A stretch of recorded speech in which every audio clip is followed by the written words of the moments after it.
And welcome back to Sin and Fin, the Dugout Decision Show.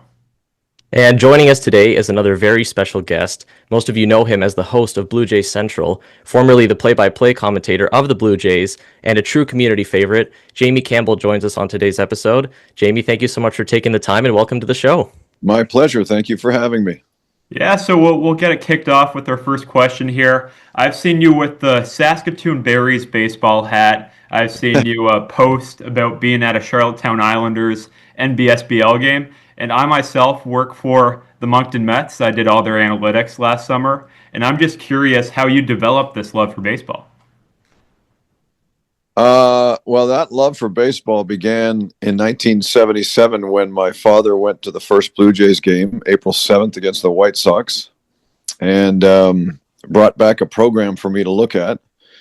And I remember flipping through the pages and being mesmerized, mostly by an ad that was a full-page spread color photograph of an empty exhibition stadium. And my dad was hanging over my shoulder saying, when you and I go, we can pretty well sit in any of these seats.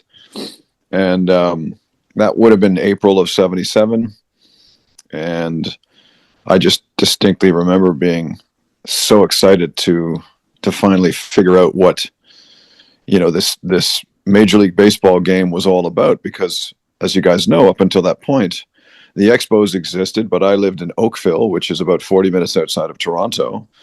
And I just didn't have a connection to a big league baseball team. And about 2 weeks later, he took us to a game against the Boston Red Sox that was rained out. I'll never forget walking to the stadium with an umbrella and boots on and just thinking to myself, there's no chance we're seeing a game today. And it just poured and poured and poured. Dad explained what a rain check was. And I didn't actually see a game until the early portion of May when the Blue Jays were at home and they had a series against the Minnesota Twins. So it was about that time where I got absolutely hooked. And I should say baseball cards helped immensely because I began collecting at that time quite earnestly. And it's really interesting to be able to see these images on a baseball card and then go to the stadium and see those players standing right in front of you. I was kind of mesmerized by that too. So, yeah, so my love for the game is nearing a 50-year window, given that I was 10 years old when I first made it to a baseball game in Toronto, and I'm 58 now, so it will almost be 50 years.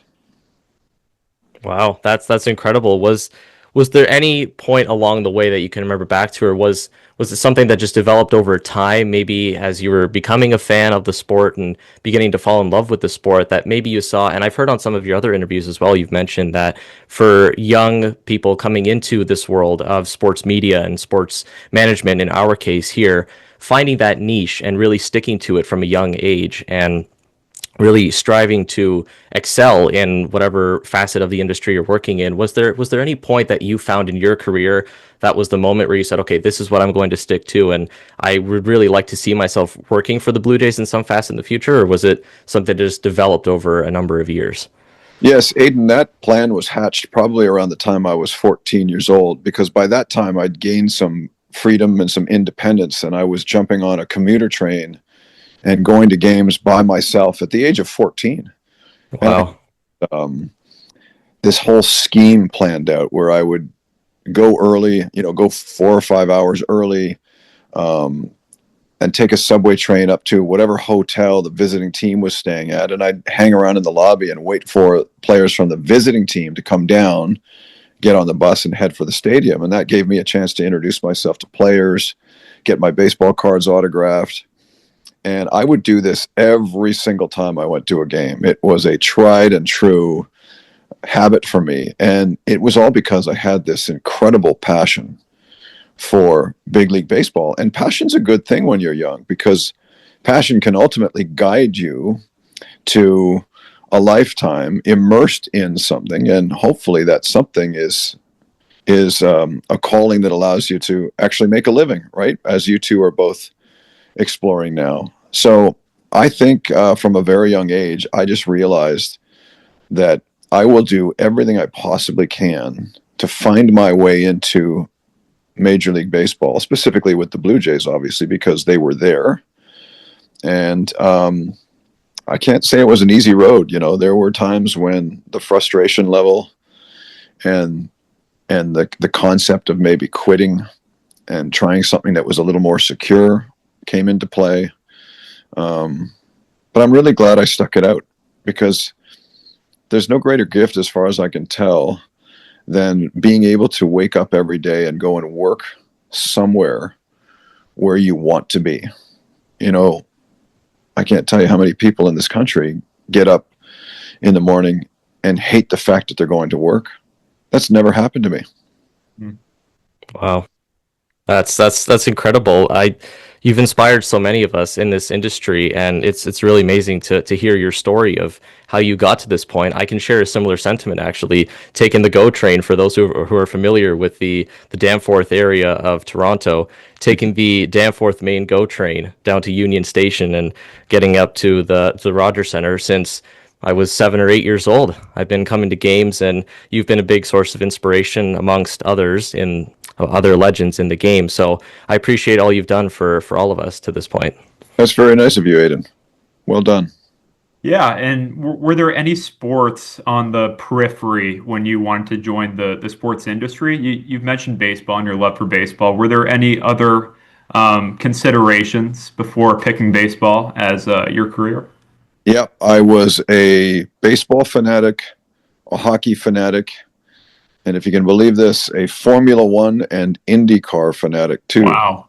Wow. Yeah. So 1977 was a seminal year for me, because the Blue Jays came to town, and I attended my first Formula One race, the Canadian Grand Prix, in at a racetrack north of Bowmanville called Mosport, and Team Ferrari had just hired a Canadian driver by the name of Gilles Villeneuve, and he became my hero, because I was told that really only Europeans compete in this form of auto racing, and I just couldn't believe that there was a young kid from Quebec who was piloting great marquees. And for a guy who made his living in baseball, it's odd that I could tell you that my favorite athlete of all time is a race car driver. Huh. In fact, I named my youngest son after him. His name, his middle name is Villeneuve, because of Gilles Villeneuve. Wow. Wow, Yeah.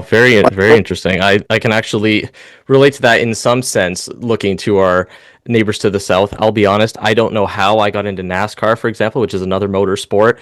It all stemmed from a video game. I think we're all guilty of it as young kids in this generation. We all find video games, and I think I just like the bright colors. But I can relate to that too, because I've seen some Indy races as well in the city, and I think all sports in the city, whether it's basketball, whether it's hockey, any sport that we have the Argonauts as well in football. All these sports are very unified. We saw with the Blue Jays, obviously, in the World Series, really bringing the city together. But I think all sports, and especially in Toronto, have the ability to do that. Yes, yes. And again, it all comes back to passion. If something captivates you when you're young, you know, hang on tightly and take that ride and see where it takes you. You know, the chances of you getting to where you actually want to go are, it's a risk, let's be honest. But back in, you know, the 80s, when I designed this idea that I would work as a sports broadcaster, I never thought about income at the time. I never thought about having to pay a bill and, you know, and a rent or a mortgage or own a car or any of that stuff. It never concerned me. I just figured you'll get a job somewhere and you'll be compensated for going out and covering sports.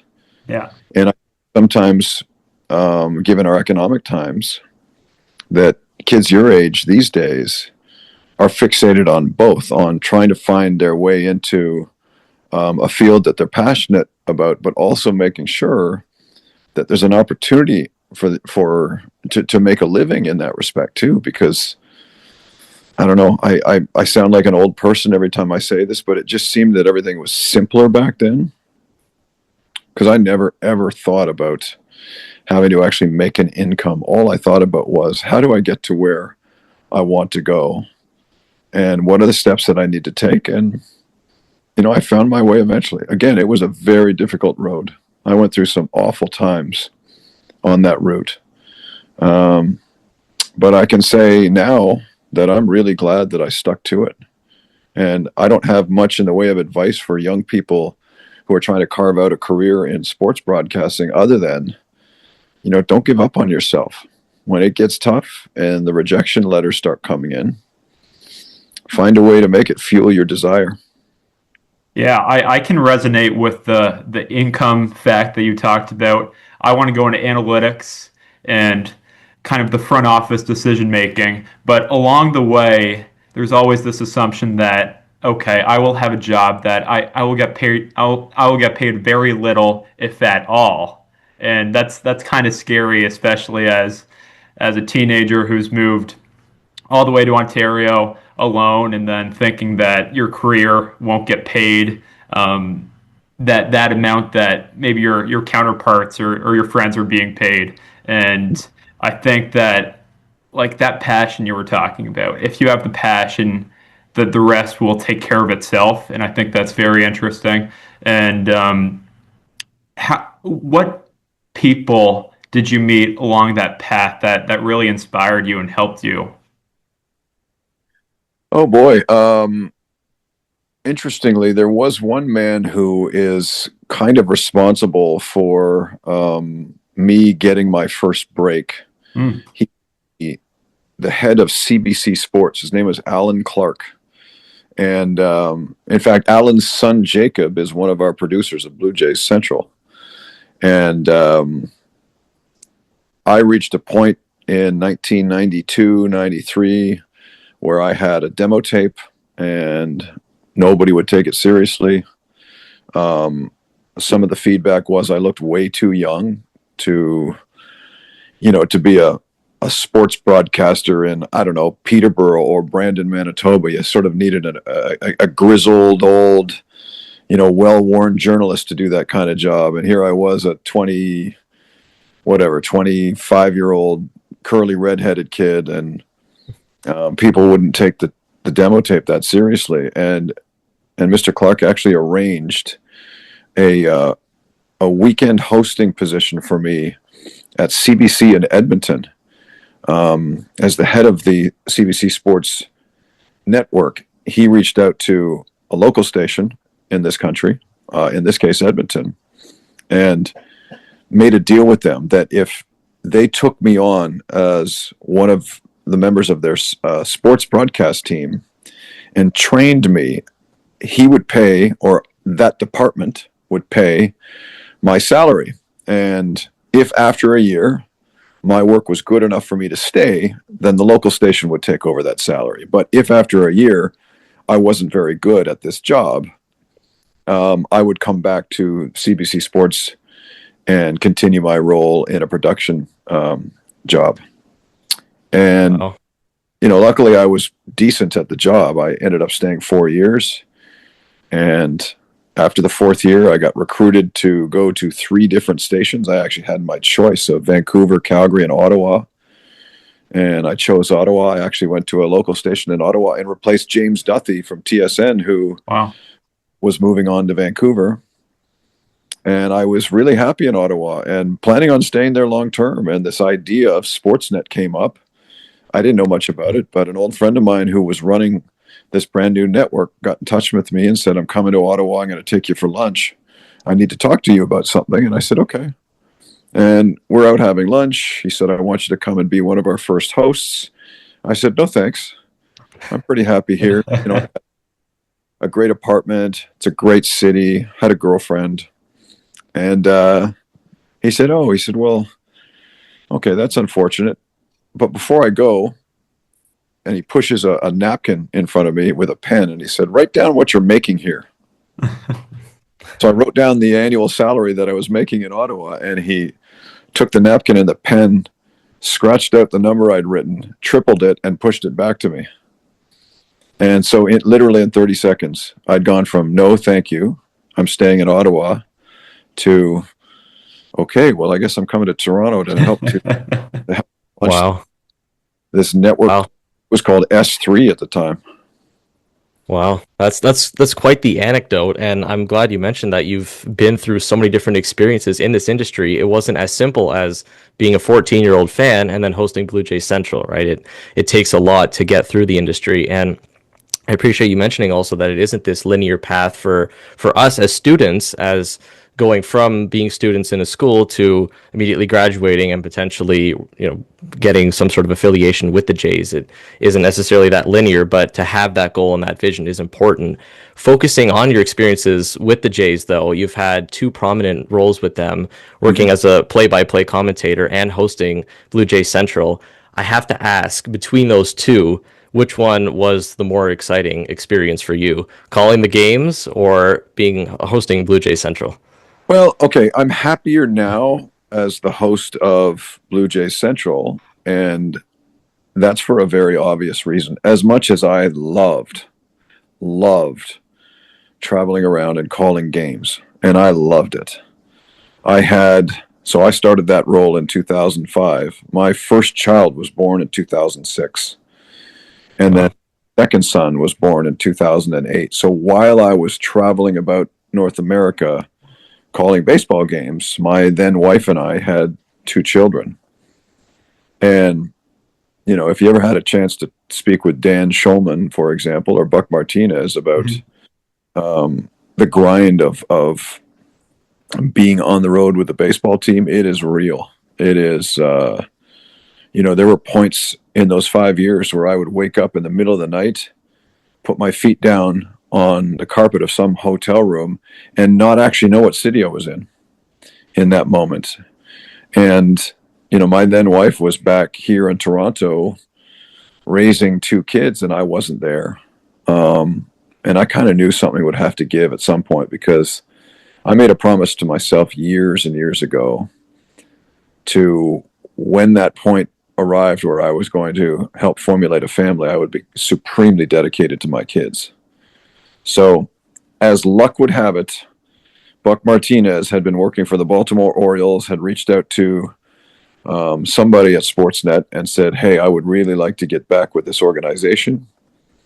And the decision was made that he would return and take over play-by-play.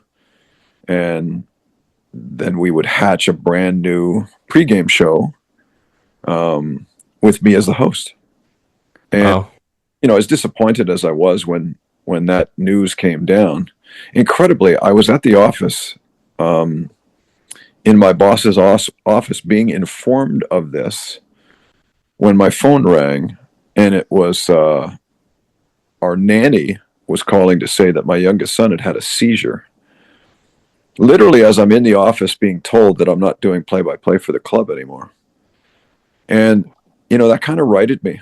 I sprinted from that office and, made it down to my neighborhood in Toronto in time to climb into the back of an ambulance with him. And it's the weirdest thing that sometimes, fate can serve you something that reminds you instantly that there are way more important things in this life than, for example, in my case, losing a play-by-play job.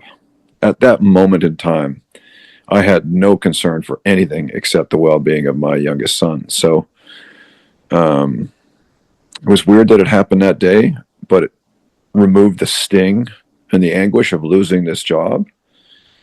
And, I've been now hosting Blue Jay Central for, I think this will be year 17. Wow. Wow.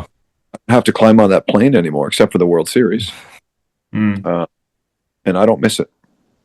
Yeah, you're absolutely right. Family does come first, and there's always bigger things than baseball in this life, and that provides some perspective, because it seems like a great travel for a Christian, for example, to come from New Brunswick to St. Catharines, and I'm coming from Toronto to St. Catharines. But when we realize what that grueling schedule is like in the baseball world, we can only imagine that's so much greater than what we experience at this age. And I have to wonder, though, in the time that you had doing the play-by-play, obviously with family being a priority, there must have been some maybe favorite times. And I think as a fan too, I noticed that you had a moment where you caught, I believe it was David Ortiz's home run ball in the All-Star game. Yes. I believe, you can correct me if I'm wrong, but Either as a fan or as a play-by-play commentator, are there any moments that you can remember that were either your favorite or most exciting? Well, to explain that all-star home run, that was 2004. I just happened to be sitting in the outfield at Minute Maid Park in Houston.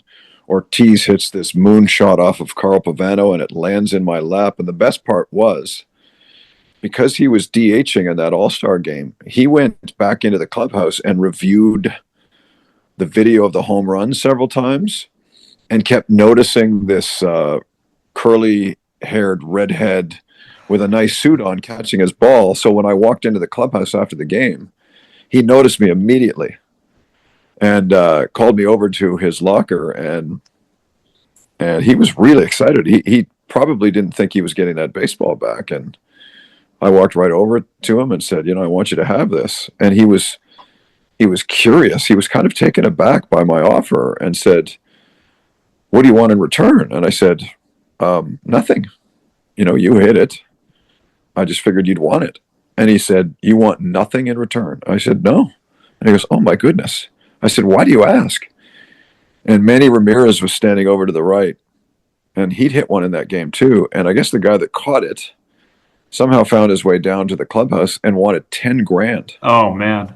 for the So they were joking about the fact that this guy's holding Manny's home run ball hostage. And here I am standing with the ball extended, saying, "Hey, just take it, put it on your mantle. It's yours." And, the beauty of that is that Ortiz and I had this really nice, long-standing relationship for the time that followed then, because by the next year I was doing play-by-play, and I'd see him 3 times a year in Boston and 3 times a year at the Rogers Center, and we had a really nice relationship. It was cool. We'd always make time to go and say hello to each other. As far as actual calls of things, I think I remember the mistakes more than I remember, some of the grand times. I remember one time my sister was getting married, and the game I was doing went to extra innings, and I had to drive from Toronto to Port Colborne, which is about an hour and a half, to make it in time for my sister's 6 p.m. wedding. And the Jays were leading by 2 going into the ninth, and the Mariners scored 2 runs, tied the game. It goes to the 10th inning, and the first batter in the bottom of the 10th for the Blue Jays was Adam Lind. He hits the first pitch out for a home run to win the game, which released me from the broadcast booth. I could now leave, race to my car, which the Blue Jays very graciously parked out front on Bremner for me and protected my car because I knew I had to get to my sister's wedding. And I made it just as my sister's walking down the aisle to her wedding. Wow. Thanks to Adam. Wow. Wow. Thanks to That's Adam crazy. Lind. Is it true that your signature home run call was "You Can Kiss That Goodbye"? I have to ask that. And was it inspired? I've seen this also by Fergie Oliver, or Oliver, if I'm saying that correctly, a Blue Jays broadcaster in the 80s. Is that true? It wasn't actually inspired by Fergie's call, because I don't believe Fergie did it all the time. I was never a big fan of having one signature call. I would drop that, a fair bit, but I think if you went back and reviewed the tapes of 5 years, I didn't always say that. If it was a blast and I knew it was gone and I had the time to drag that out, then yes, I would say something like that. But I mean, I remember a walk-off home run Vernon Wells hit against Mariano Rivera at the Rogers Center, and I don't believe I said "You can kiss that one goodbye." It was just an incredible moment. So it's interesting you bring that stuff up, because my memory's fading a little bit. I don't have a great recall, because those weren't great years for the Blue Jays either. They had a pretty good team in 2006, but for the most part, through my 5 years of play-by-play, it was the Yankees and Red Sox battling it out for top spot, and everybody else was a bottom feeder. Yeah, and as you were saying, there are many types of Blue Jays teams. The Donaldson Bautista era, Vernon Wells, Ricky Romero, and now it's Vladdy and Bo. And this past season was such a great season. How awesome and fun was it to experience not only the season, but the World Series with the fans, with Sportsnet, and in this huge season where the whole team pretty much loved each other, completely different than the 2015 team that just had such a intimidation factor. But this team just loved each and every one of each other, and they played super well. So how fun was that, just sharing that with the broadcast and with the fans? The joy for me was seeing the happiness at the stadium, seeing the happiness on social media, seeing people who wouldn't normally talk about Blue Jays baseball talk about Blue Jays baseball. Seeing people that were completely captivated by what was happening. About a week after the World Series ended, I met a lady from Nepal on the street. She and her son had moved from Nepal 3 years ago. And in early September of this year, she didn't know what baseball was. Mm. And her son was watching games at home. And finally, she went over and sat with him and said, "Can you explain this to me?" And he said, "Sure." And they watched a game for a while. And she got hooked. And she told me that she never missed a game from that point on. Wow. And now she knows everything there is to know about Bo Bichette and Vladimir Guerrero Jr. and Ernie Clement and Trey Savage. And she's never going to miss a baseball game. Again, she is a lifetime fan. And this is a woman who, in this case, 4 months ago, had no idea what baseball was. So I think what this team did, it appeased all of the people that get Blue Jays baseball and understand the love of following a team like this, whether they're a winner or a loser. And the ratings show this.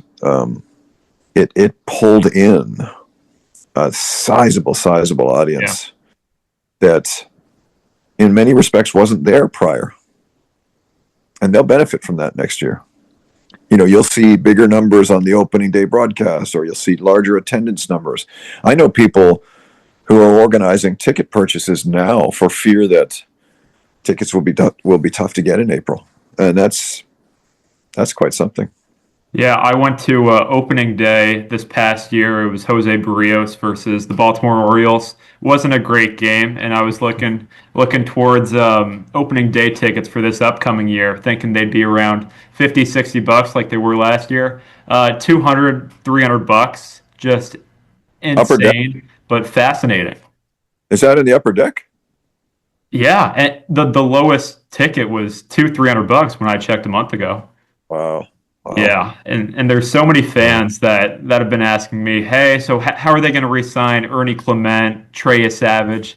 Just all these fans don't know how baseball works, but they love this Blue Jays team, and they Right. don't know what arbitration is, don't know renewals of contracts, but it's very fun to see the interest and how good, like how much Canada surrounds and loves a really good sports team. You saw it in 2019 with the Toronto Raptors, and then here in 2025 with the Blue Jays. Canada loves their sports, and Yeah. it's so fun to watch. That third game of the series in LA that went to 18 innings. Yeah. And because it was a 5 o'clock local time, I believe the game started at 8 Eastern. By the time I think 14th inning rolled around, it was 3:15 a.m. in Newfoundland. I'll never forget this, because we were asked to come up after the 14th inning at the last second and just it's called filling a commercial break. So by the time 14 innings have come and gone, you're out of commercials. So we would then fill some of those breaks from our studio in right field. And as we're doing this, I make this mention of how many people are still awake and watching in Newfoundland and Labrador. And it was just an innocent comment. And once we'd thrown back up to the broadcast booth to Dan and Buck, I took a look at my Twitter account and realized I had about 50 messages from people in Newfoundland and Labrador who were still up. It was 3:15 in the morning there. Wow. Tells you, right? That tells you how captivating this whole process was. In fact, I was at 2 a.m. on that night Eastern time, 2 a.m. Eastern time, which would have been around the, I don't know, 12th or 13th inning, the audience still watching was over 4 million people. Wow.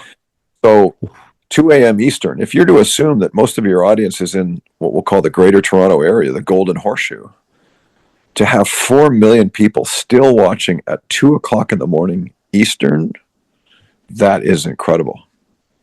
Wow, that's amazing because there's some serious dedication, not only in the city, as you mentioned, across the whole country, right? And Christian actually went to Game 1 of the World Series, saw that Addison Barger Grand Slam, and last minute, on the day of Game 7, I decided to get some last minute tickets with some buddies, and I sat in the stands, I believe, until almost 1 in the morning, 1 Eastern after that game, just sitting in pure shock, wondering what had just happened. I have to ask, from the broadcast booth or from the J Central booth, what was that whole day like? I don't want to bring too much doom and gloom to Blue Jays fans, remembering back in that game, but that was one of the biggest moments in Blue Jays history. So I have to ask, what was that like, calling that game, or being behind the scenes for that game? Aiden, it was odd that I can admit that I wasn't nearly as devastated by the result as many people were. There were people, as you probably saw if you were there at the end, who were a lot of people. And I don't know why this is the case. I think it's because I understand baseball to be so unpredictable, and that the Dodgers were such a good team. We all knew that, right? And if you pressed people, they would have told you going in that the Dodgers were the favorite.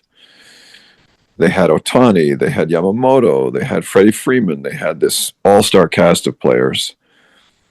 And for that series to go in the direction that it did and end because of baseball, because the unpredictability of baseball is so fascinating, that that IKF's lead just wasn't big enough, or that Miguel Rojas stumbled slightly on the ground ball by Varsho, and if he stumbles a little more, he probably throws wide of home plate and IKF scores anyway.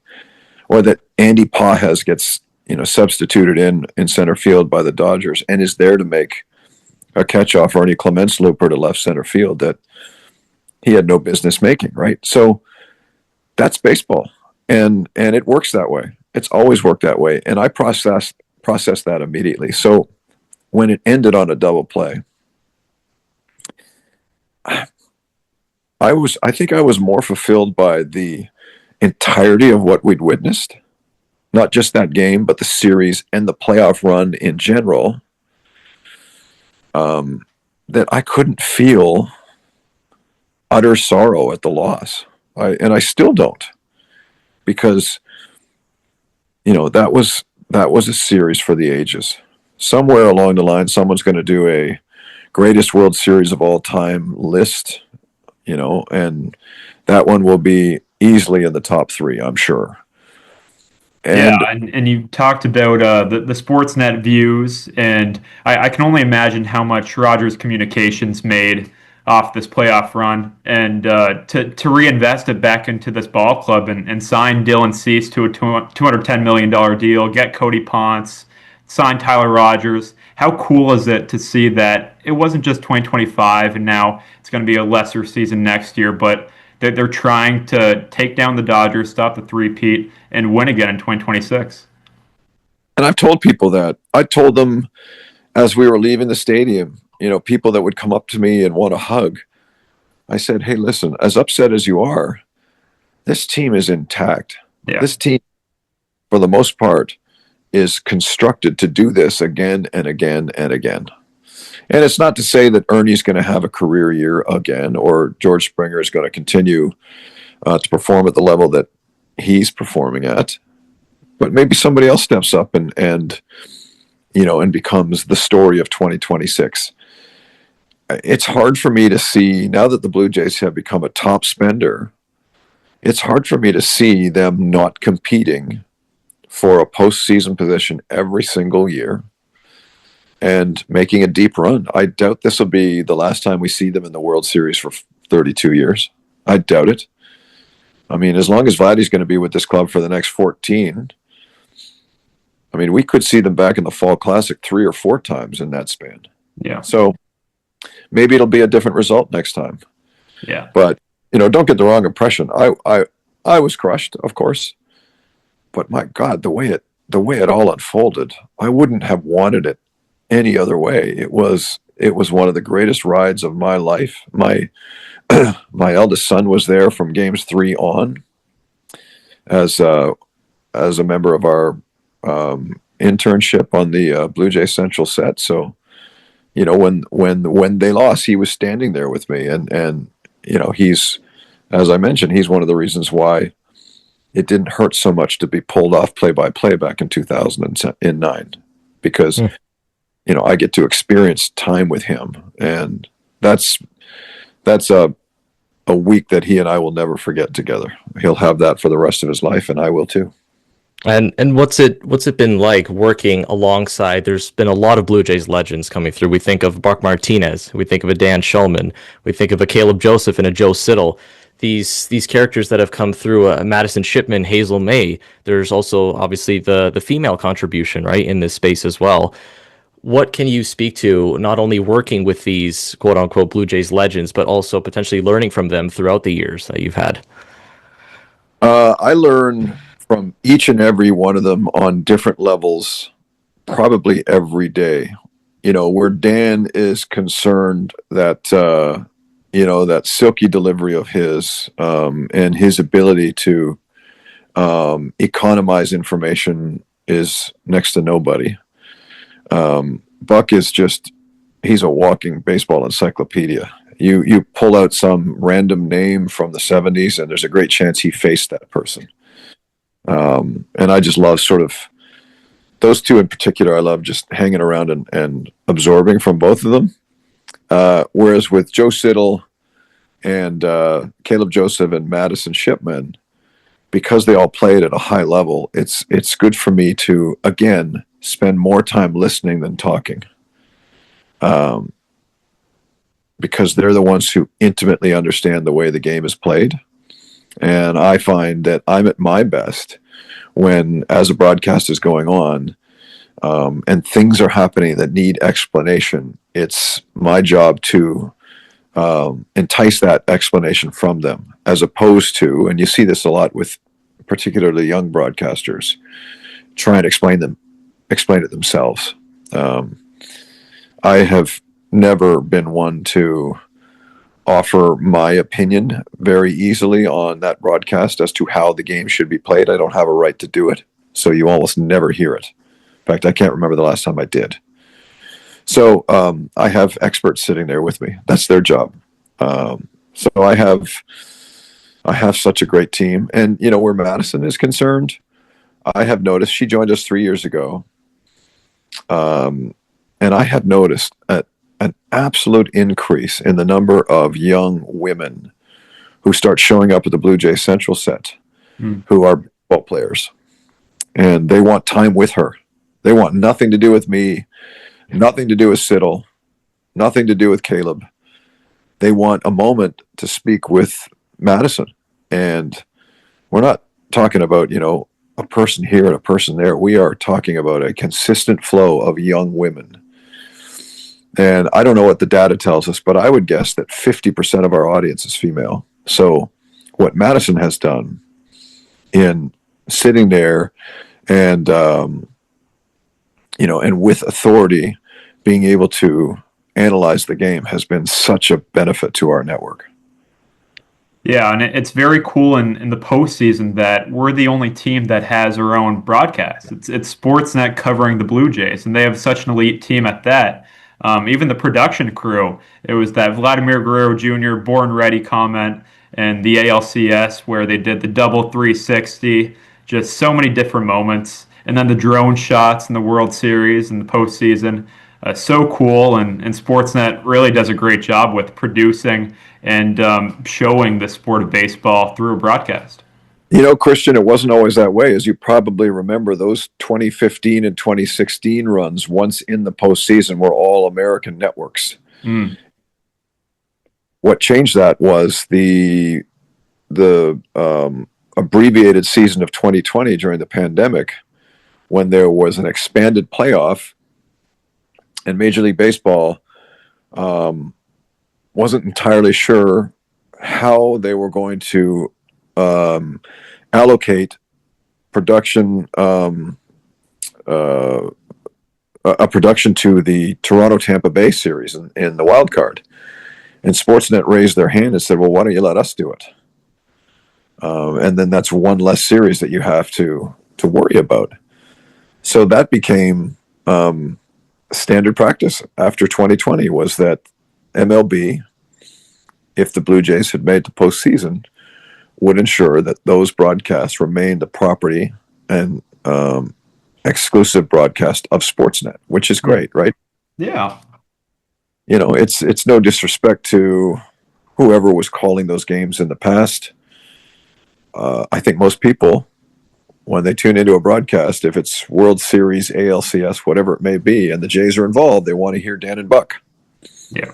Yeah, you're absolutely right, and I'm glad that the whole country, again, not just the city of Toronto, but the whole country, got to experience the World Series with the Sportsnet crew.